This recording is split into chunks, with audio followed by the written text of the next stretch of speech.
मुझे खुद 14 बार कोरोना हुआ। जितने लोग शिविर में रहे कोरोना में, किसी को डेंजर नहीं हुआ, कोई हॉस्पिटल हमने नहीं जाने दिया। मेरी उम्र के, मेरी आयु के जो युवा है वो शादी को लेकर बहुत कंफ्यूज चल रहा है। हमारे जो ऋषि हैं उन्होंने योग दर्शन में ये लिखा है, पतंजलि महाराज ने, कि अगर कोई व्यक्ति जितेंद्रिय है तो उसको विवाह करने की बिल्कुल आवश्यकता नहीं है, उसे बिल्कुल विवाह नहीं करना चाहिए। मैं ये बताना चाहता हूँ कि दुनिया में ऑपरेशन का, सर्जरी का, चिकित्सा अगर दुनिया में कहीं से कैसे भी पैदा हुआ है तो वो मेरे जीवन में सुश्रुत ऋषि हैं। महर्षि सुश्रुत ने सबसे पहले सर्जरी का चिकित्सा किया है, ऑपरेशन चिकित्सा किया है। अच्छी नींद का कोई खास ट्रिक भी है? जैसे आजकल लोग सोशल मीडिया चलाते हैं, घंटों घंटों चलाते रह जाते हैं, आधी रात निकल जाती है। देर तक जैसे जगना और आपके काम के साथ जगना, ये दोनों हानिकारक ही है। आपका जरूरी काम है तो आप जगें, पर जगने से आप तो हानि तो आपको होनी है। आप एक काम जरूरी करेंगे पर दूसरा जरूरी काम खत्म हो रहा है तो आपको हानि हो रही है। गीता ऐसा शास्त्र है जो आपको धार्मिक नहीं, आपको धर्मात्मा बनाती है। नमस्कार, प्रणाम, हर हर महादेव। मैं हूं मुकुंद और आप देख रहे हैं जनपद। आज हमारे साथ हैं बहुत ही विशिष्ट अतिथि, श्री श्री 108 महामंडलेश्वर श्री इंद्रदेव जी महाराज। महाराज जी प्रणाम। प्रणाम जी। महाराज जी, सबसे पहले पूछना चाहूंगा कि आपकी त्वचा पे जो ग्लो है इसका क्या राज है? इतना चमकते धमकते रहते हैं आप। ये तो दरअसल में ये प्रकृति भगवान ने दी है। ईश्वर शरीर का निर्माता है, शरीर में आरोग्य है, कोई रोग नहीं है। और आहार के रूप में सात्विक आहार है, और दूसरा साथ में संन्यास का जीवन है, ग्रस्त में जीवन नहीं है। तो इन चीज़ों का प्रभाव स्वास्थ्य पे भी रहता है। और काम तो जैसे ग्रस्त में जितने काम हैं उससे हजारों गुने काम ज़्यादा हैं वैसे तो, पर हाँ ये है कि कुछ चीज़ें ईश्वर की दी हुई रहती हैं, उनको सुरक्षित रखना वो हमारा काम है। तो मुझे मौका मिला बचपन से, जब से सुध लगी है, शरीर के बारे में नॉलेज हुआ है 8-7 साल की उम्र से, तो सबसे ही ऋषियों का, योगियों का सानिध्य मिला है गुरुकुल में, और बड़े बड़े औषधियों के योग्य विद्वानों का सानिध्य मिला है। तो बस वहाँ से दिनचर्या जब अच्छी बनी है गुरुकुली परंपराओं से, तो फिर ये सौंदर्य या जो चेहरा हो, चमड़ी में जो आपको सौंदर्य दिखता है, ये कुछ तो ईश्वर का दिया हुआ ही है। और साथ में इसकी सुरक्षा का पूरा बंदोबस्त हम पूरी तरह करते हैं। तो हम खान पान पर ही अपने स्वास्थ्य और सौंदर्य को निर्भर रखते हैं, और उसी पर हम सबको कहना चाहते हैं कि आहार ही और आपके जीवन की जीवन पद्धति ही आपके सौंदर्य को सुरक्षित रख सकती है। अगर आपके सामने अभी कोई 15 साल 20 साल का नौजवान खड़ा हो, बैठा हो, और उसके मन में जिज्ञासा हो कि उसका आहार व्यवहार क्या हो, पूरे दिन भर का एक बेसिक रूटीन आपको बताना हो, तो क्या बताएंगे आप? मैं उसको ये कहूँगा कि उसकी आयु के हिसाब से उसका पाचन तंत्र तो अच्छा रहता है उस उम्र में। फिर भी कई लोगों का वीक भी रहता है, पर हम औसत के रूप में मानते हैं कि 35 साल तक जो पाचन तंत्र है या इम्यूनिटी है वो नेचुरल है, अपने आप ही बॉडी ग्रोथ करती रहती है। 35 साल के बाद में प्रॉब्लम आते हैं तो उस समय सजेशन की आवश्यकता है। पर आपका जो सवाल है वो 15, 16, 17 साल के बच्चों के लिए है। युवा जब किशोर अवस्था में जाते हैं, उनके हार्मोनल बॉडी चेंज करती है, जब वो उस योग्य बनते हैं कि उनके शरीर में रोमे आते हैं, बाल आते हैं, दाढ़ी आती है, मूंछ आती है, कन्याओं के शरीर में अंग पे बाल आने लगते हैं। तो उस स्थिति में मैं सभी युवाओं को ये कहूँगा कि आप अपने खाने को कम रखिए और टाइम पे रखिए। कम का मतलब होता है जैसे बहुत कुछ मत खाइए, अपने खाने को संयमित रखिए, क्योंकि हमारे पूर्वजों का जो भोजन है, आज जो आप दुकान पे लटका हुआ देखते हैं मटेरियल, वो पहले नहीं था। दुकानें तो थी किराने की, जनरल स्टोर भी थे पहले, पर खाने के इतने सारे ऑप्शन नहीं थे पहले। तो उस समय थोड़ा स्वास्थ्य ज़्यादा अच्छा था लोगों का। अभी जैसे ऑप्शन ज़्यादा खाने के हैं बच्चों के लिए, तो बच्चे जो है जहाँ जैसा भूख लगती है वैसा ही वहीं अटेंड कर लेते हैं दुकान को। उनको घर तक आने के लिए भी जगह और संयम नहीं है, क्योंकि ऑप्शन है, इसीलिए उनका स्वास्थ्य जैसे बिगड़ता है। तो मैं युवाओं को ये कहूँगा कि आप अगर सच में युवा रहना चाहते हैं आपके बाल, गाल, दाँत, मुँह, पैर सब चीज़ अगर आप अच्छी रखना चाहते हैं, तो आपकी छोटी जो आंत है पेट की उसको बीमार मत करिए। और वो बीमार कैसे होती है? जब बीमार वो इसलिए होती है जब आप बहुत बर्गर खाते हैं, पिज़्ज़ा खाते हैं, चिप्स खाते हैं और बहुत सारे पैकेट्स में आए हुए, तले हुए, रखे हुए 8-8, 6-6 महीने, साल-साल भर से उसमें जो आइटम रखा रहता है, भले उसके ऊपर लिखा रहता है एक्सपायरी डेट उसकी 3 साल बाद है, 4 साल बाद है, पर वो एक्सपायर कभी हो ना हो, फिर भी वो रखा हुआ है, प्लास्टिक में है, वहाँ ऑक्सीजन नहीं जा रहा है, हवा नहीं जा रही है और वो उसमें पैक है, इसलिए उसमें एनर्जी बिल्कुल ज़ीरो हो जाती है। उसे खाने से आपके मन की शांति तो हो सकती है, पर आपके शरीर में जो गुड बैक्टीरिया हैं, उनको आहार नहीं मिलता है उससे, इसीलिए आपकी चमड़ी डल होती है, आपका स्वास्थ्य डल होता है, आपके आंतें कमज़ोर पड़ती हैं, आपके नेत्र कमज़ोर पड़ते हैं, बाल कमज़ोर पड़ते हैं।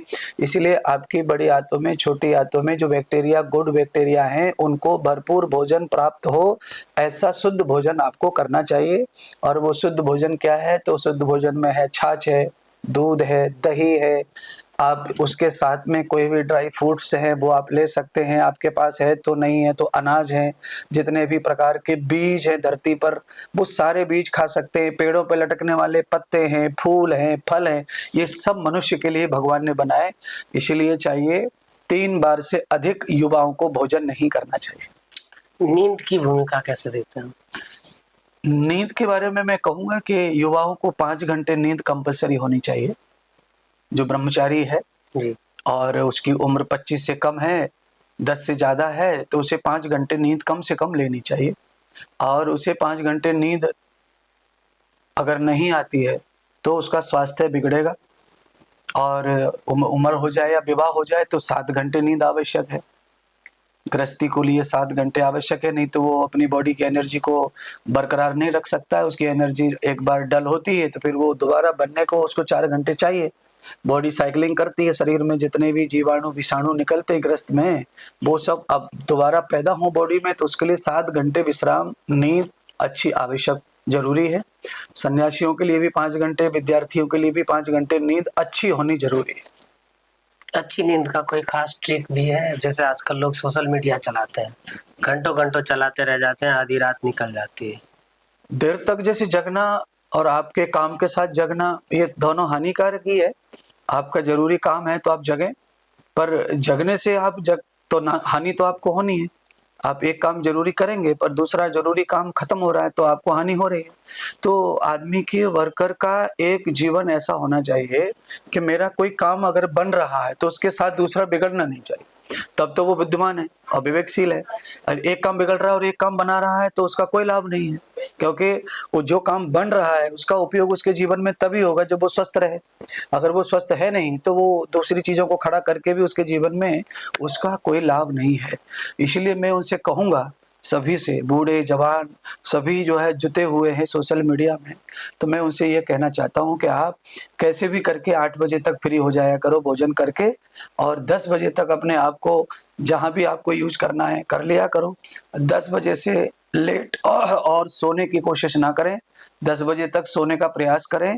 आपका युग के साथ, समय के साथ सोशल मीडिया पर, मोबाइल पर आपको देखना है, खेलना है, काम करना है, तो 2 घंटे आप दीजिए सोशल मीडिया पर 10 बजे आप छोड़ दीजिए उसे मोबाइल को, और आधा घंटा आपको और लगता है आपको रिलैक्स होने में, क्योंकि आपका ब्रेन जो होता है वो सोशल मीडिया के इलेक्ट्रॉनिक पार्ट को चलाने से वो डिस्टर्ब होता है, तो आधा घंटे में ही वो नॉर्मल होता है कम से कम।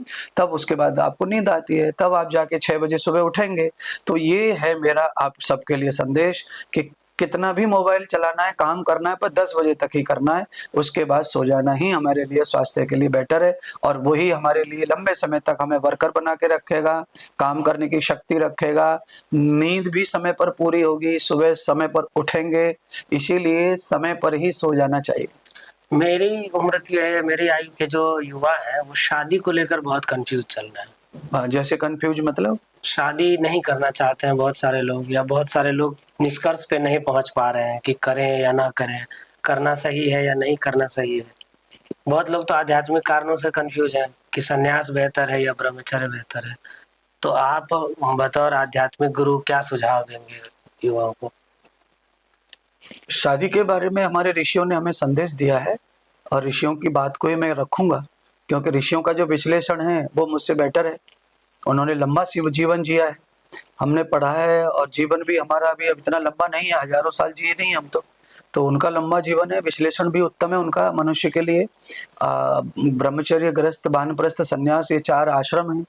इन 4 आश्रमों में से किसी को ऐसा कंफ्यूज है इस युग में अब कि विवाह करें ना करें और ब्रह्मचारी रहें, तो मैं आपको ये बताना चाहता हूँ, हमारे जो ऋषि हैं उन्होंने योग दर्शन में ये लिखा है, पतंजलि महाराज ने, कि अगर कोई व्यक्ति जितेंद्रिय है तो उसको विवाह करने की बिल्कुल आवश्यकता नहीं है, उसे बिल्कुल विवाह नहीं करना चाहिए। क्योंकि अगर वो जितेंद्रिय नहीं है, उसकी इंद्रियों में पावर नहीं है, संयम नहीं है, उसके मन में कंट्रोल नहीं है, तो फिर उसको अधर्मी नहीं बनना चाहिए।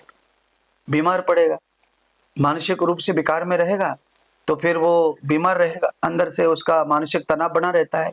तो जो चीजें दिमाग में है वो चीजें या तो हों, अगर वो चीजें नहीं होती हैं तो दिमाग जो है आपका गलत गलत डिसीजन लेता है, तो आप गलत रास्ते पे जाएंगे, और आप भले विवाह नहीं करते तो भी आप विवाह से भी ज्यादा बुरे पड़ेंगे। इसीलिए ऋषि कहते हैं कि जितेंद्रिय जो व्यक्ति है उसको विवाह की आवश्यकता नहीं है। जो व्यक्ति मानसिक, बौद्धिक और इंद्रियों से फेल है, कमजोर है, संयमी नहीं है, उस व्यक्ति को 100% विवाह करना चाहिए। अभी विज्ञान ने इतना विकास कर लिया है, 2026 में हम लोग हैं, इसके बाद आप आयुर्वेद की भूमिका कितनी देख पाते हैं हमारे जीवन में? मेडिकल साइंस दिन प्रतिदिन नए शोध कर रहा है, नई दवाइयां आ रही है। नहीं, सबसे पहले तो मैं पूरी दुनिया को ये बताना चाहता हूँ कि ब्रह्मांड में, धरती लोक पर, अगर कभी से जभी से दुनिया में ये आहार आया है, मानो अग्नि में पका के खाना है या जल में गला के खाना है, ये आहार अगर दुनिया में कभी आया है तो ये भारतीय ऋषियों की देन है। अर्थात मैं कहूंगा कि जगत में सबसे पुराना प्राचीन अगर कोई पैथी है तो वो आयुर्वेद है, नेचुरोपैथी है, प्राकृतिक चिकित्सा है। और आज मॉडर्न युग है, मॉडर्न युग में नेचुरोपैथी को, प्राकृतिक चिकित्सा को, आयुर्वेद को भी आज मॉडर्न किया गया है और मॉडर्न हो रहा है। तो मैं ये बता सकता हूँ कि आज एलोपैथी ऑपरेशन के मामले में हमसे थोड़ी सी आगे दिख रही है, पर उन सबको मैं बताना चाहता हूँ, उनका चश्मा उतारना चाहता हूँ काला, और उनको सफेद चश्मा देना चाहता हूँ जिससे उनको सब ठीक ठीक दिखाई दे।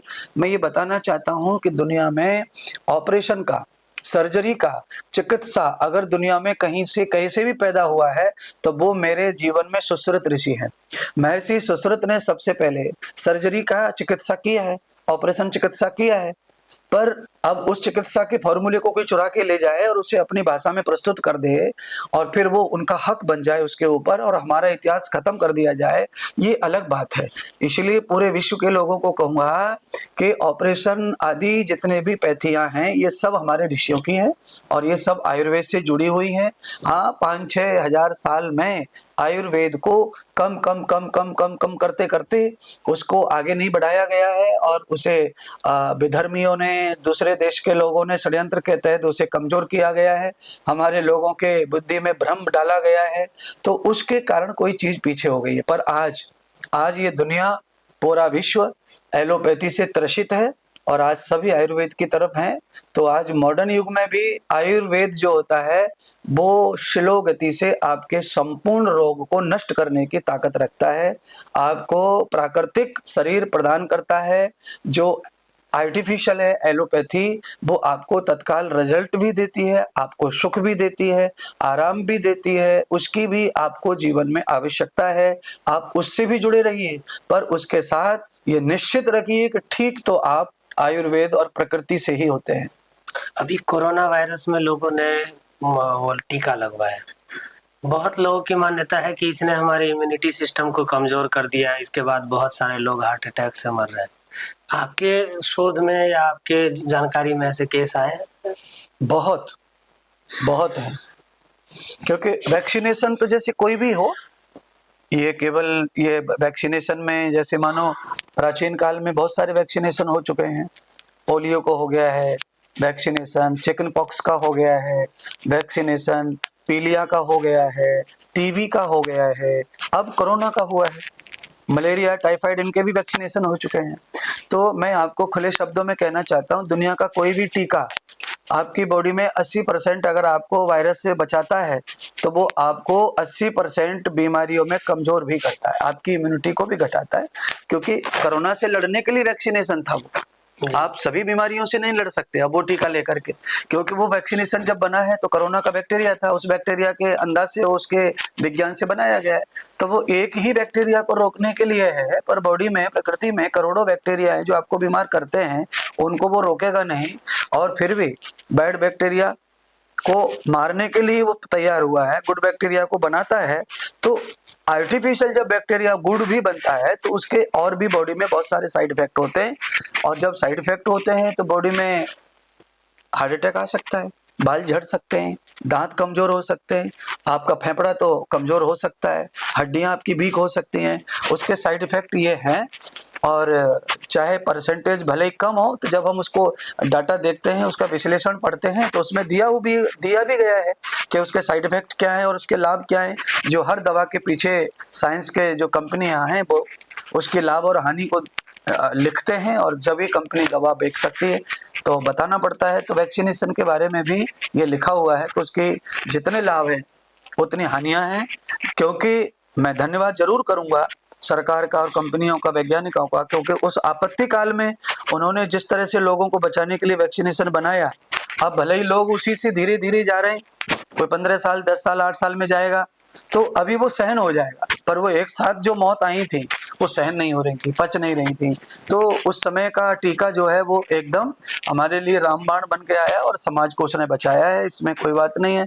पर उसका साइड इफेक्ट जो है वो लोगों की आगे चल के जान भी ले सकता है। आप लोगों ने लिया, साधु संतों ने? मैंने बिल्कुल नहीं लिया और मैंने लेने भी नहीं दिया। हजारों लोगों को, लाखों लोगों को मैंने लिया भी नहीं है और लेने भी नहीं दिया है, क्योंकि हमारे पास तो उसका तोड़ है, पर हम उसको इतने विस्तार में नहीं कर पाए। लाखों लोगों में तो हमने किया वो, और हमारे जितने लोग शिविर में रहे कोरोना में, एक भी व्यक्ति को, किसी को बुखार आया, खांसी आई, कफ आया, कोरोना आया, पर किसी को डेंजर नहीं हुआ। कोई हॉस्पिटल हमने नहीं जाने दिया, क्योंकि हमने हॉस्पिटल खोल के रखा, और हमने जिस तरह के काढ़े बनाए थे, औषधियां बनाई थी, उस समय हम जानते थे। तो बस हमने फेफड़ों को मजबूत बनाए रखा, लोगों को प्राणायाम करवाया, फेफड़ों के लिए संजीवनी काढ़ा बनाया था, वो दिया। मुझे खुद 14 बार कोरोना हुआ, आपके सामने मैं वैसा का वैसा बैठा हूं, मैंने एक दिन खटिया नहीं पकड़ी है, इलाज ही करता रहा सबका, और इतने बार मैंने उस वायरस को झेला, और पूरी तरह से मैं स्वस्थ हूं, और लगभग 3 लाख लोगों का मैंने इलाज कोरोना काल में किया है। एक भी व्यक्ति अभी तक मरा नहीं है, उसमें से सब जीवित है अभी तक भी सभी लोग। इसीलिए आवश्यक वैक्सीनेशन नहीं था, उसका तोड़ बहुत सारा था, पर तत्काल में एलोपैथी के बारे में विश्वास लोगों का ज्यादा है, उसके बारे में प्रचार भी ज्यादा किया जाता है।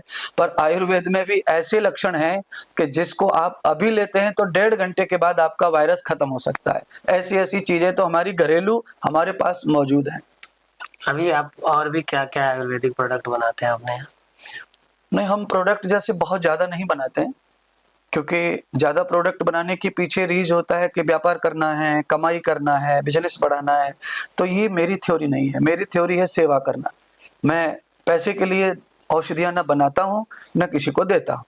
तो मेरा काम है, मैं जितना डॉक्टरी करता हूँ, जितना मैं देखता हूँ, मेरी दवा मैं ही स्वयं देता हूँ। मेरे बाद भी मेरे मेडिकल से कोई दवा नहीं ले जा सकता, क्योंकि हम ऐसी कोई दवा नहीं देते जो कोई मुंह से मांग ले और हम दे दें। मैं पर्ची बनाऊंगा तो ही दवा देते हैं, और हम अपने मरीज को देते हैं, कोई फ्रांची नहीं देते, कोई उसका ब्रांच नहीं देते, क्योंकि वो व्यापार के लिए है ही नहीं हमारी दवा। इसीलिए हमारे पास 10 से 15 प्रोडक्ट ऐसे हैं, तो 10-15 है हमारे पास। तो आपको ये ख्याल नहीं आता कि आपने जो रिसर्च किया है, जो शोध किया है, जो अपने चिकित्सा विज्ञान से जो चीजें निर्मित की है, उसको अधिक से अधिक लोगों तक पहुंचाने के लिए उसका चेन सिस्टम बने, उसकी फ्रेंचाइजी निकले, या और आयुर्वेदाचार्य तैयार किए जाए आपके नीचे, ऐसी कोई तैयारी चल रही है? हाँ, ये आपकी सलाह बहुत अच्छी है, आपने सही प्रश्न किया है। इच्छाएं तो अंदर हैं, पर उस तरह के जैसे समर्पित लोग जो होते हैं ना, वो मिलने चाहिए। क्योंकि आयुर्वेद ऐसी चीज है ना, ये आध्यात्म से भी जुड़ा है, ज्योतिष से भी जुड़ा है, प्रकृति से जुड़ा है और सेवा से जुड़ा हुआ है। इसीलिए इसको व्यापार के रूप में ले जाना है तो कॉमर्शियल बुद्धि के लोग साथ में चाहिए। मैं तो कॉमर्शियल बुद्धि का हूं नहीं, और मुझसे ये कभी होगा नहीं। तो ऐसे साथ में लोग आए तो मैं तो चाहता हूँ ये पूरे विश्व में जाए, मेरी पैथी जाए, मेरी योग्यता का लाभ समाज में मिले सबसे ज्यादा से ज्यादा। तो मेरी इच्छा है कि विस्तार हो, मैं तो आपको सुनता हूँ तो मुझे लगता है कि मैं गूगल के सामने बैठा हुआ हूँ आयुर्वेद के मामले में। कोई भी चीज सामने वाला पूछ रहा है, फट फट फट फट फट फट फट फट आपके अंदर से वो निकलता है। हाँ, नॉलेज तो है उसका बहुत तो सारा। मुझे लगता है इसका बहुत लाभ पहुंच सकता है देश में, अगर बिल्कुल सही कह रहे हैं आप। ग्रामीण स्तरों तक लोग नए इस चीज से जुड़े और नए नए आचार्य निकल के आए जो आपके चिकित्सा विज्ञान को और आगे लेके जाए। बहुत अच्छी बात कह रहे हैं आप, और सच में मेरी इच्छा है कि ऐसे आयुर्वेदाचार्य तैयार हों। मेरे पास में अगर दुनिया से हटके कोई ज्ञान है आयुर्वेद का तो वो है नाड़ी डायग्नोस। मैं नाड़ी से जो डायग्नोसन करता हूँ, यहाँ मैं जो कर देता हूँ उससे कोई भी एक आध चीज कम या ज्यादा भी नहीं निकलेगी। रिपोर्ट कोई कर ले तो मेरे से कर ले, फिर वहाँ रिपोर्ट कर ले, खून निकाल के चेक कर ले, बॉडी को चेक कर ले। तो डायग्नोसिस सिस्टम मेरा जो मुझे मिला है गुरुओं से वो अद्भुत है। वो और मेरे साथ में बहुत लोगों के पास ये नॉलेज होना चाहिए, क्योंकि मैं देख रहा हूँ कि डॉक्टर जो है सब दवाइयाँ, कोई भी दवाइयाँ रिपोर्ट के आधार पर ही दिए जा रही है। रिपोर्ट आपकी होगी तो आपको दवा मिलती है, रिपोर्ट आपकी नहीं है तो आपको छोटी मोटी दवा तो मिल जाती है। पर ये नाड़ी परीक्षण जो होता है ये वर्तमान की आपकी बॉडी को तत्काल जो है चेक करके बता करके उसी समय दवा बना करके देते हैं। तो हमारी जो मूल पद्धति है वो हमारी पद्धति दवा बनी हुई खाने की नहीं है। हमारे यहाँ भोजन ताजा और औषधि भी ताजा खानी चाहिए, और ताजा वस्त्र पहनना चाहिए, ताजे बिस्तर पर सोना चाहिए। ये हमारी परंपरा प्राचीन है। तो हमारे यहाँ पहले से ही वैद्य लोग दवाइयाँ जो है मरीज को चेक करने के बाद बना के दवा देते हैं। कंपनियां दवा को बना के रखती हैं। जी। अब एक ही कंडीशन के मरीज नहीं होते, बीमारी एक जैसी हो सकती है सबकी, पर सबकी बॉडी एक जैसी नहीं है, इसलिए एक ही दवा चल रही है सब मरीजों के ऊपर। शुगर के मरीज कितने प्रकार के हैं पर दवा एक ही चल रही है। टाइप 2 हो, टाइप 1 हो, सबके ऊपर दवा एक ही यूज हो रही है। उनके बॉडी का कोई अंदाज नहीं, उनके बॉडी के अंदर क्या इम्यूनिटी है उसका किसी को पता नहीं है। बस आप में ये शुगर है, टाइप 1 है, टाइप 2 है, तो ये दवा इसकी है, ये दवा इसके, इसे खाते रहो, और कंपनी बनाती रहती है। पर हमारे ऋषि कहते हैं कि दवा मरीज के सामने बिठा के तब की तभी बनाओ। मेहमान आने के बाद भोजन पकाइए, मेहमान आने के बाद चाय बनाइए, मेहमान आने के बाद दूध गर्म करिए, मेहमान आने के बाद बिस्तर लगाइए, मेहमान आने के बाद में पानी पिलाइए, मेहमान आए तब आप सब काम कीजिए। ऐसी भोजन की परंपरा है, भोजन माने आयुर्वेद। अभी मैं देख रहा हूँ कि प्राइवेट हॉस्पिटल बड़े बड़े खुल रहे हैं, बड़े बड़े कॉरपोरेट उसमें इन्वॉल्व है, और सरकार भी ठीक ठाक सपोर्ट करती है, चाहे उनका उद्घाटन कार्यक्रम हो या चीजें हो। सरकार देखता हूँ मैं कि प्रधानमंत्री या मुख्यमंत्री वहां पे मौजूद होते हैं उस कार्यक्रम में। लोगों का मानसिक, शारीरिक और बहुत हद तक आर्थिक शोषण होता दिखता है वहां पे। लाखों के बिल बनाए जाते हैं, बाद में पता चलता है कि वही जांच कहीं नॉर्मल जगह पे 200 में हो सकती थी, उसका 20,000 ले लिया, कई जगह पे लाखों लाखों लिया जा रहा है। तो इस पूरे सिस्टम को कैसे ब्रेक डाउन किया जाएगा? नहीं, ये सिस्टम तो सच में आतंक है एक तरह का, और ये केवल कई एलोपैथी हॉस्पिटल में है ना, आयुर्वेद में भी है ये आतंक। आयुर्वेदा के बड़े बड़े जो वेलनेस सेंटर हैं, हॉस्पिटल हैं जिनका नाम है, वहां भी लुटाई पूरी है। होम्योपैथी जैसा ही खर्च वहां है, वहां पर भी बिल 4-5-6 लाख का ही बनता है। तो सब जगह पर वो चीजें जो है वो सामाजिक एक तरह का शोषण है। आप दवा महंगी है, इलाज महंगा है, डॉक्टरों की फीस महंगी है, ये सब भी हो जाए उसके बाद भी मरीज को सहजता से चुकाया जाए बिल, ऐसा ही सब लोगों को करना चाहिए। क्योंकि बीमारी कोई चाहता नहीं है और इसमें कोई मरना भी नहीं चाहता। दो बातें हैं इसमें। अब बीमार आदमी जब हो जाए तो वो अपने कुछ भी बेच के खोज के अपने इलाज कराने में तो कोशिश करता ही है, तो ऐसी स्थिति में क्या करें। पर दूसरा है कि सब दुखी ही जाते हैं हॉस्पिटल में, हॉस्पिटल भी कितनी मदद करे। तो इसका एक ही आधार है कि ये जो लूटा जाता है, काटा जाता है, ये नहीं होना चाहिए। क्योंकि आप भगवान का रूप है, डॉक्टर के रूप में। हॉस्पिटल एक केंद्र है, बैकुंठ है, स्वर्ग है। वहां पर कोई भी दुखिया जाता है वहां जाके सुखी हो जाता है। इंजेक्शन दे देते हैं पेन किलर का, उतनी देर वो सुखी रहता है। कटा पड़ा है, टूटा पड़ा, एक्सीडेंट में चीख रहा था, चिल्ला रहा था, आप उसे गैरहोश कर देते हैं, इंजेक्शन दे देते हैं, तो वो आराम में चला जाता है। तो आपका हॉस्पिटल मेरी नजर में तो स्वर्ग है, पर उस स्वर्ग को कसाई खाना नहीं बनाना चाहिए। आपका सरकार के साथ मैं देखता हूँ कि सरकारी लोगों के साथ, सत्ता में बैठे लोगों के साथ ठीक ठाक मैत्री दिखती है, निकटता दिखती है। तो आप उनके साथ कोई ऐसी योजना पे काम नहीं कर रहे हैं कि आपका जो आयुर्वेद वाला ये सिस्टम है, जो आपका शोध है, वो ज्यादा से ज्यादा सरकारी पहल भी उसमें अगर शामिल हो तो आपकी पहुंच बढ़ जाएगी, काफी दूर तक पहुंच पाएंगे आप। सबसे बड़ी परेशानी क्या है, मैं आज तक किसी भी नेता से, पॉलिटिक्स वाले व्यक्ति से अपने काम से नहीं मिला। बस ये हमारी शिष्टाचार भेंट है, मुलाकात है, मिलना है, जुलना है, रामा कृष्णा है, पर हम किसी काम और उद्देश्य के साथ नहीं जुड़ पा रहे हैं उनसे, और ना हमारा कभी ये प्रयत्न रहा है जो आप कह रहे हैं। पर हाँ, मैं ये चाहता हूँ कि मेरी कभी मीटिंग हो जाए प्रधानमंत्री जी से, स्वास्थ्य मंत्री जी से हो जाए मीटिंग, और मेरे साथ बैठ के वो चर्चा कर लें इस विषय पे, तो समाज को और सरकार को, दोनों को बहुत सारा लाभ मेरे विज्ञान से, बुद्धि से प्राप्त हो सकता है। तो आपके पॉडकास्ट के द्वारा ये बात चली जाए, कोई आके मुझसे मिल ले या मुझे बुला ले, मैं तैयार हूँ। किसी भी स्वास्थ्य मंत्री से मिलने को तैयार हूँ, मंत्री जी के साथ प्रधानमंत्री से मिलने को तैयार हूँ। इस पे चर्चा हो और इसको बहुत बढ़िया सृष्टि के रूप में इसे रूप दिया जा सकता है, क्योंकि आवश्यकता दवाइयों की आदमी को नहीं है। आवश्यकता ये जो बगीचे हैं, पेड़ हैं, पौधे हैं, हमारे छतों के ऊपर जो गमले हैं, उनमें ही हमारा जीवन छुपा हुआ है। दवाइयों में हमारा जीवन नहीं है। जीवन हमारा पेड़ पौधे, वृक्षों में, वनस्पति, औषधियों में है। जो घास फूस है वो हमारा जीवन है।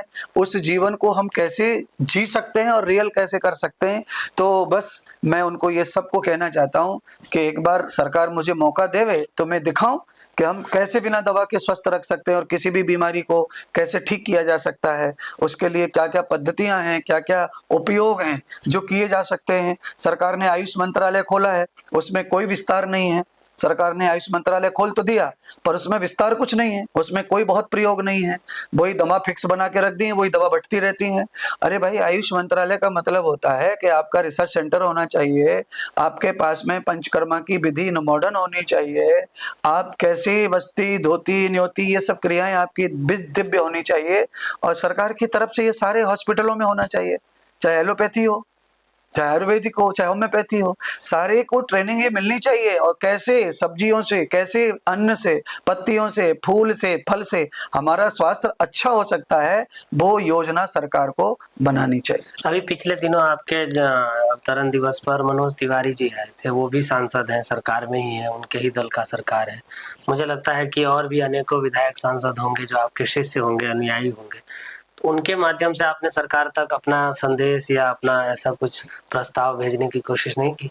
आज तक नहीं, कभी नहीं, सोचा ही नहीं, क्योंकि मैं जिन जिन से परिचित हूँ दुनिया में, आज तक उनके विचार, भाव है ही नहीं उस लायक जो मैं उनसे अपनी बात रखूं। उनका जो जीवन है वो इस प्रकार का है ही नहीं। उनका जीवन अपने बारे में सोचना है, अपनी उन्नति करना है, क्या करना है, वो अपना जीवन अलग प्रकार से जीते हैं। और ये भाप की बात कही जानी चाहिए। मैं भाप लेता हूँ सबको कि इनकी कैटेगरी क्या है, ये क्या सुनना चाहते हैं, क्या नहीं सुनना चाहते हैं। तो जो आदमी को पहचान लिया और वो सुनना नहीं चाहता, उसे सुनाना नहीं चाहिए और आवश्यक नहीं है। पर हाँ, यह है कि सरकार तंत्र की आवश्यकता तो हर उन्नति में आदमी को आज के लॉ के हिसाब से पड़ती है, क्योंकि आप कुछ भी करने जाओ हर जगह लॉ है। उन्होंने सिंडिकेट बना के रखा हुआ है और एक लॉ बना के रखा है, उस लॉ के आधार पर ही आपको काम करना है। तो फिर सरकार का सहयोग चाहिए। तो हाँ, मैं अभी विचार कर रहा हूँ कि एक बहुत बड़ा हॉस्पिटल, बैलेंस सेंटर इस तरह का दूं सरकार को, और सरकार के साथ समाज को भी, देश को भी दूं। तो मेरी इच्छा है कि मेरी जल्दी से जल्दी मीटिंग हो। अभी मैं मीटिंग के लिए प्रयास कर रहा हूँ, तो जैसे ही मीटिंग होगी मैं अपने पूरा प्रोजेक्ट जो बनाया है वो मैं रखूंगा सरकार के सामने। अभी माघ मेले में ज्योतिर्मठ के शंकराचार्य जी के साथ जो घटना हुई, उसके बाद बहुत कुछ लोग प्रशासन की तरफ दिखे, कुछ लोग सरकार की तरफ दिखे, कुछ लोग शंकराचार्य की तरफ दिखे। कुल मिलाकर ऐसा हुआ कि सनातन धर्म और हिंदुओं का मजाक बनता हुआ दिखा चारों तरफ। आप लोग कैसे देखते हैं यहाँ से उस घटना को? नहीं, हमारा तो ये मानना है उस विषय पे, जैसे हमने कोई आज तक उस पर कोई विश्लेषण, टीका टिप्पणी की नहीं है। जी। सुनते हैं रोज, उनको देख रहे हैं, सुन रहे हैं और दुखी हो रहे हैं, परेशान हो रहे हैं, पर हमने कोई रिएक्शन नहीं दिया उस पर। कारण क्या है, हमने बहुत कुछ पढ़ा है। हमने देखा कि दक्ष प्रजापति देवताओं के उत्सव में पधारे, वहां पे शिव जी को मुख्य स्वागत रखने के लिए मुख्य रखा गया कि शिव जी स्वागत करेंगे दक्ष प्रजापति का। तो उस सभा के अध्यक्ष दक्ष प्रजापति थे, और वैसे दक्ष प्रजापति शिव जी के ससुर हैं, सती के पिता हैं। तो इस हिसाब से भी देखा तो वहां दक्ष प्रजापति का आगमन नहीं हुआ, लेट हो गए आने में। तो शिव जी का संध्या का समय हो गया, तो वो संध्या करने चले गए। दक्ष प्रजापति आएंगे तब तक मैं संध्या करके लौट के उनका स्वागत कर लूंगा। उतने में दक्ष प्रजापति आ गए। तो अब वहां पर आप कल्पना करें कि दक्ष प्रजापति और शिव, और वहां ऋषि और देवता, वहां पर जब सब एक जगह पे थे और जब ये जमाई में और ससुर में दक्ष प्रजापति और शिवजी में मान और सम्मान और स्वागत को लेके जब विवाद खड़ा हो गया, दक्ष प्रजापति को लगा कि मेरा अपमान हुआ है, तो शिवजी ने माफी भी मांगी तो भी वो नहीं माने, तो दो फाटे हो गए उसमें जी। देवताओं के भी दो फाटे हो गए, ऋषियों के भी दो फाटे हो गए। कुछ लोग शिवजी की तरफ बोलने लग गए, कुछ दक्ष प्रजापति की तरफ बोलने लग गए।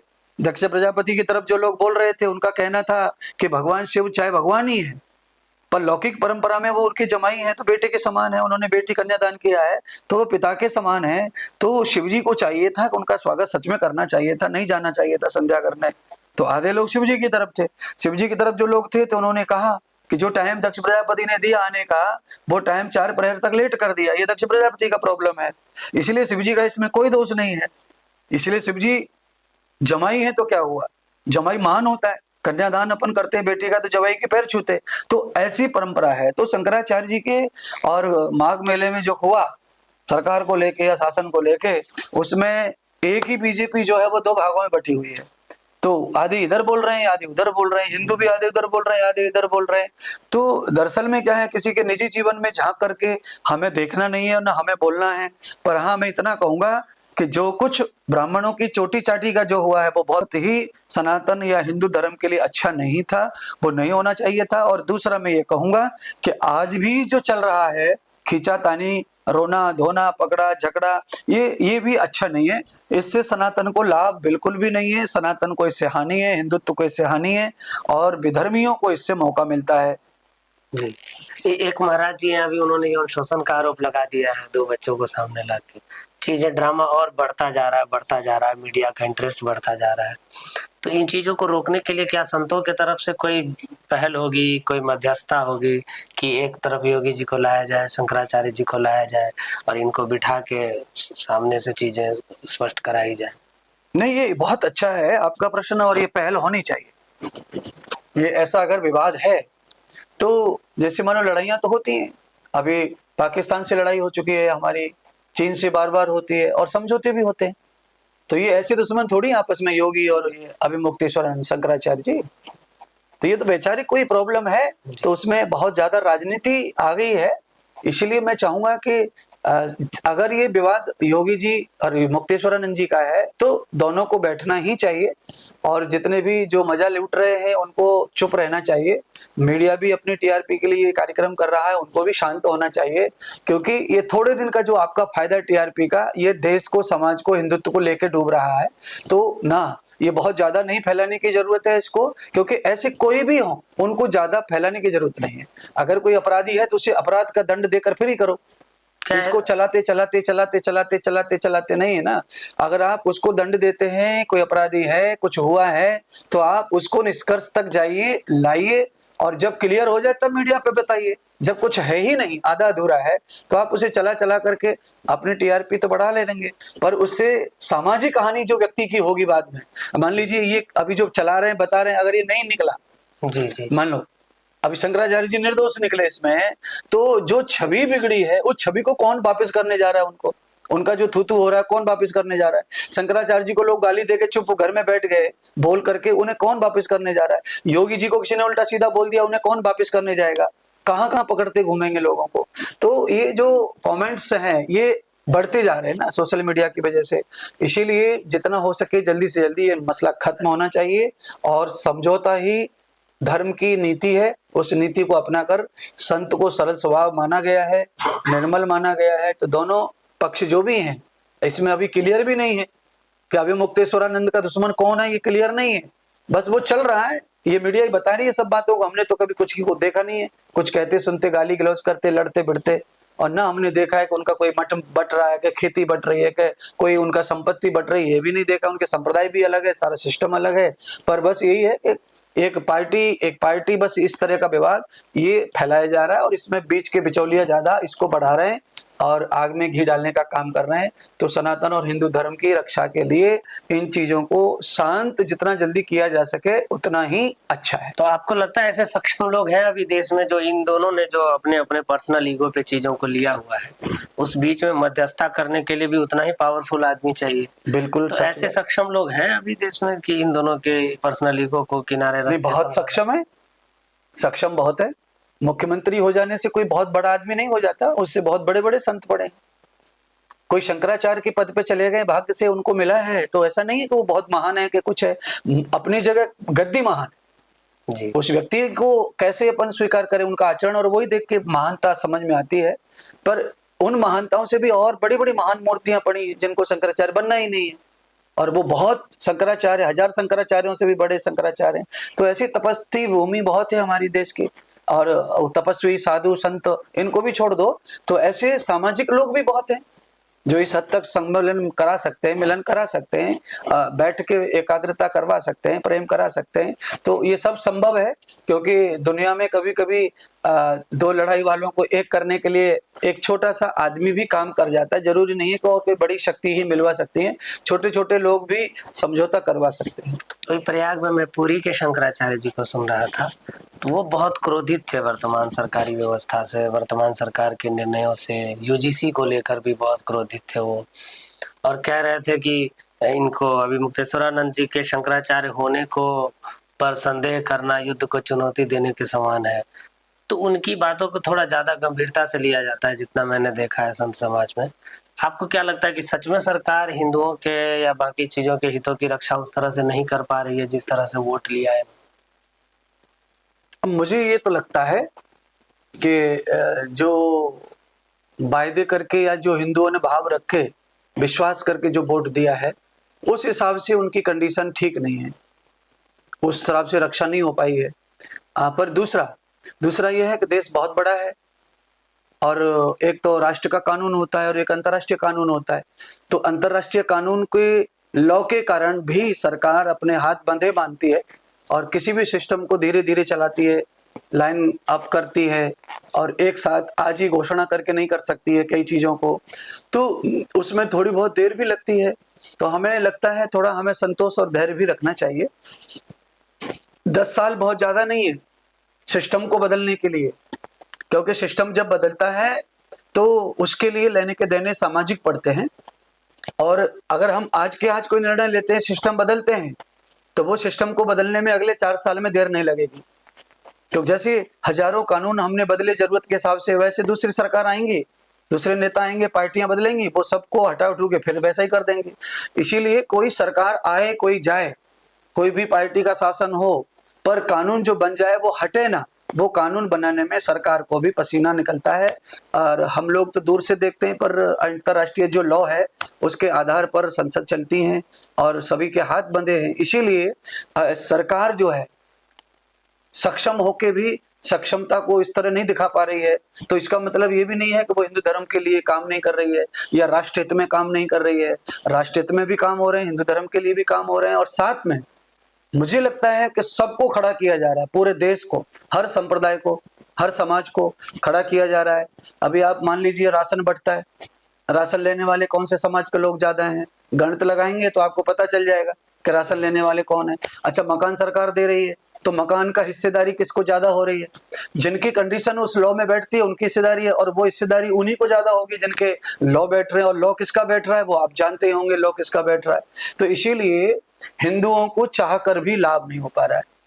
सारे सरकार की जितनी योजना है उनका लाभ ज्यादातर उन लोगों को जाता है जिनकी जरूरतें हैं, और वो लॉ में आते हैं, गरीब तबके के लोग हैं। तो कुल मिलाकर के उसमें हिंदू बहुत कम होते हैं।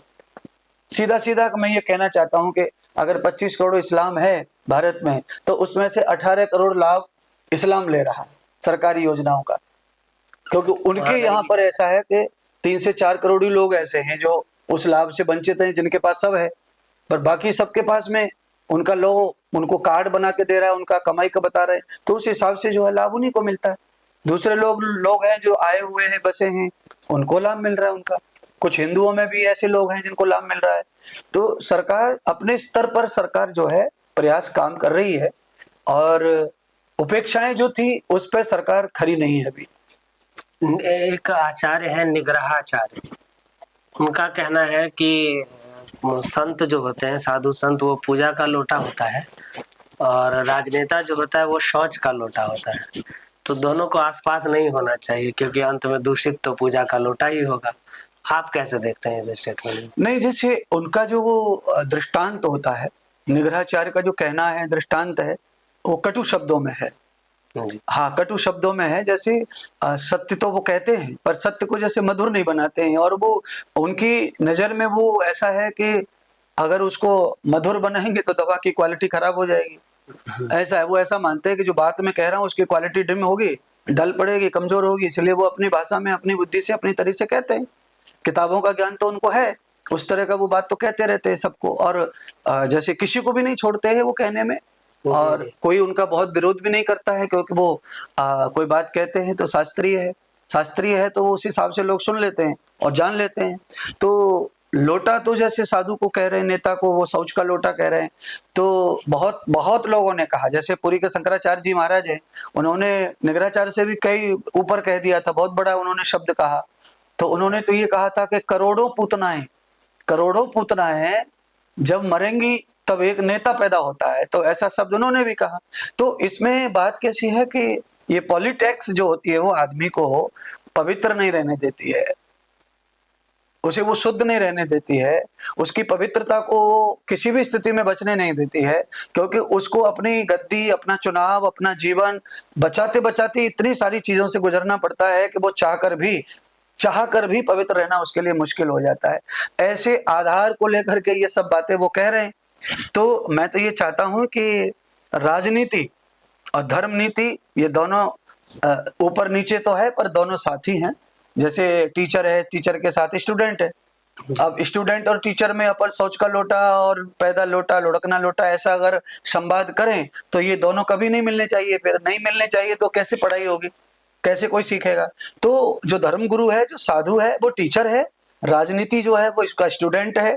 इसीलिए चाहिए कि धर्म नीति का अध्ययन राजनीतिक लोगों को अवश्य करना चाहिए। जो आज भारत में कोई नेता राजनीति को धर्म नीति से नहीं सीखते हैं, विक्रमादित्य को ले लो, चाणक्य जी को ले लो, चंद्रगुप्त को ले लो, राम को ले लो, कृष्ण को ले लो, शिवाजी को ले लो, इन सबके पास साधु हैं। इसीलिए गोल लोटा कहना ठीक नहीं है।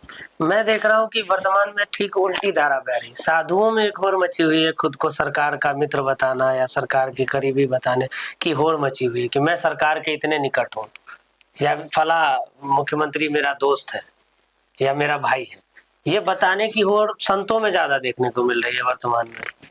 तो क्या संतों ने कहीं खुद ही अपने प्रयासों से अपने महिमा को कम करना शुरू कर दिया है, या कहीं ऐसा तो नहीं हो गया कि धर्म जहां पहले राजनीति को वो करता था, प्रेरित करता था, अब उल्टा हो रहा, राजनीति धर्म को प्रेरित करने लग गया है। तो इस समय का बदलाव है ये। भागवत में, रामायण में सब जगह लिखा हुआ है कि कलयुग का जब चरण ऐसे आ जाएंगे, तो ऐसे जब चरण आएंगे तो ऐसा होगा कि नेता, राजा जो होता है वो पूजेगा। पहले साधु की पूजा राजा के महल में होती थी, अब ये स्थिति अब नहीं है। अब मैं अपनी आंखों से जो देख रहा हूं वो ये है कि 10% साधु संत ऐसे होंगे जिनके पास नेता खुद चल के आते हैं, आशीर्वाद लेते हैं। बाकी 90% साधु संत आचार्य पंडित ऐसे हैं जो स्वयं ही वो सिफारिश लगाकर नेताओं से मिलने का प्रयास करते हैं। और आज का युग ऐसा है, आज का समय ऐसा है, तो उसमें जो बड़े बड़े मठाधीश से बड़ी बड़ी चीजें हैं, तो वहां तो सबको डर भी है, और उस डर के कारण भी सब लोग नजदीकी बनाते हैं, नजदीकी चलाते हैं, क्योंकि डर बहुत सारे प्रकार के रहते हैं आज। और इस तरह का भय, डर कानून का सबको ही है। तो उस तरह से लोग अपना मेलपन, प्यार, मोहब्बत बना के चल रहे हैं साधु संत भी, क्योंकि उनको भी अपना स्वास्थ्य बचाना है, सम्मान बचाना है, अपनी प्रॉपर्टीज बचानी है। तो उस हिसाब से सभी लोगों को अभी आज के समय में राजनीतिक लोगों से मित्रता करना लोगों के लिए आज लाभ का है, इसलिए लोग कर रहे हैं। अच्छा, मैं युवाओं में देख रहा हूँ कि योग, ध्यान, तप या अध्यात्म से ज्यादा कथावाचक बनने में रुचि बहुत ज्यादा ले रहे हैं। क्या इसके पीछे कथावाचकों को मिलने वाला धन, वैभव, लाइमलाइट है, या कुछ और है कारण? ज्यादा लोग कथावाचक बनना चाह रहे हैं, भले उनमें अभी उस तरह की भक्ति नहीं है, उस तरह का ज्ञान नहीं है। नहीं, यहाँ पर मैंने अभी जो आपको उदाहरण दिया जी, 10%, तो 10% हैं। सभी कथाकारों में 10% कथाकार ऐसे हैं जिनमें संध्या है, उपासना है, ध्यान है, योग है, उनका उत्तम चरित्र है, स्वास्थ्य उत्तम है, सोच उत्तम है। तो ऐसा है। और उसके साथ में आप जो कह रहे हैं कि सबको आज कथा के लिए सबको क्या लगता है कि कथा में धन है, सम्मान है, प्रतिष्ठा है, जल्दी विकास है, जल्दी उन्नति है, और ज्यादा लोग जुड़ते हैं, ज्यादा लोग बैठते हैं सामने, तो ज्यादा लोगों से परिचय होता है। तो आदमी फास्ट से फास्ट आगे बढ़ने के लिए कथा की और इनकी चीजों को सोच रहा है। और ज्यादा नहीं, ये 5-6 साल कोरोना के बाद में ये चीजें बढ़ी है स्पीड से। और उनका कारण यह है, सोशल मीडिया पे 3-4 जो है आचार्य पंडित जो है, नए नए बच्चे जो है पॉपुलर हुए हैं, उनको करोड़ों की संपत्ति उन पे आई है, करोड़ों की पब्लिक उनके पास आई है। उसको देख के एकदम से सभी लोग दौड़ पड़े हैं, ब्राह्मण एकदम दौड़ पड़ा है कथा के प्रति, बच्चे बच्चियां पूरी तरह से। सभी को लगता है कि हम भी उसी लाइन में जाएंगे, उसी क्रेज में जाएंगे, और हम क्यों नहीं जल्दी से बन जाएं। तो 5-6 साल में 5-7 हजार करोड़ की संपत्ति हो जाए किसी कथावाचक पे, तो कौन नहीं उस व्यापार को करना चाहेगा। उसमें डिग्री लगती नहीं है, बीए लगता नहीं है, एमए लगता नहीं है, डॉक्टरेट लगता नहीं है, उसमें 12th लगता नहीं, 11th लगता नहीं, 10th लगता नहीं है।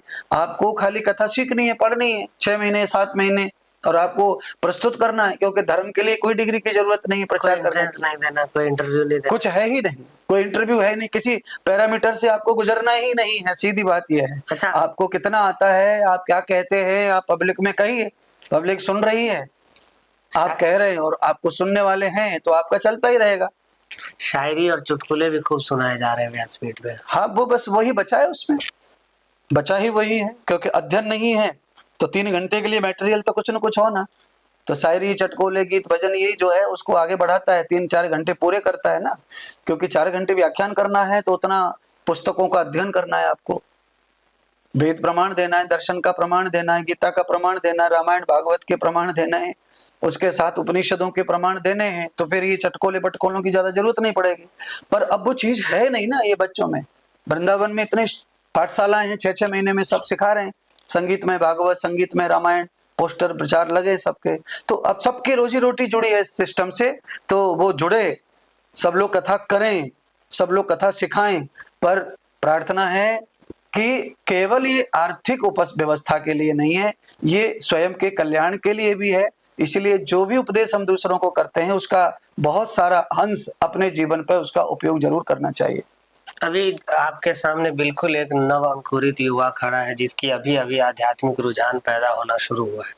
तो कौन से 2-3 शास्त्र पुस्तक ऐसा आप सुझाव देना चाहेंगे जो उनके लिए सरल भी हो समझना और उनके आध्यात्मिक विकास में उपयोगी हो सकता है? सबसे उत्तम इस दुनिया में अगर कुछ है, जिसको सारा जगत, सारे धर्म, दुनिया के जितने भी धर्म है, जिसको स्वीकार करते हैं और अपनी पुस्तकों के साथ उसको कभी रखने का अवसर आता है तो उसको रखते हैं, वो गीता है, श्रीमद् भगवद गीता। हाँ, श्रीमद् भगवद गीता। अर्जुन और कृष्ण का जो संवाद है वो युवाओं के, बूढ़ों के, बच्चों के, सारी दुनिया के लिए है। उसमें कोई जाति, कोई धर्म, कोई व्यवस्था ऐसी नहीं है जिससे लड़ाई हो सके। वो पूरे मानव समाज के कल्याण के लिए है। मैं सभी युवाओं को कहूंगा कि आप गीता का अध्ययन, गीता का चरित्र जीवन में जब आप अपना लेंगे तो आप पिता भी होंगे, पति भी होंगे, पत्नी भी होंगे, माँ भी होंगे, और उस अवस्था में भी आप ब्रह्मचारी और योगी भी होंगे। आपके पास में तन, मन, धन सब बल होगा। गीता ऐसा शास्त्र है जो आपको धार्मिक नहीं, आपको धर्मात्मा बनाती है। अच्छा, श्रीमद् भगवद गीता और श्रीमद् भागवत पुराण, इन दोनों में भी कई बार लोग कंफ्यूज रहते हैं। पुराण को गीता समझ लेते हैं या गीता को पुराण समझ लेते हैं? हाँ, इसमें बहुत ज्यादा अंतर नहीं है, जैसे एक आध अक्षर का अंतर है, इसलिए लोगों को भ्रम होता है। जी, दोनों अलग पुस्तक है ना? पुस्तक अलग है। गीता जो है वो बहुत छोटी है आकार में, भागवत बहुत विशाल है, 18,000 श्लोक हैं। गीता में 700 के ऊपर छोटे से श्लोक हैं। तो 700 श्लोक कहाँ और कहाँ 18,000 श्लोक हैं।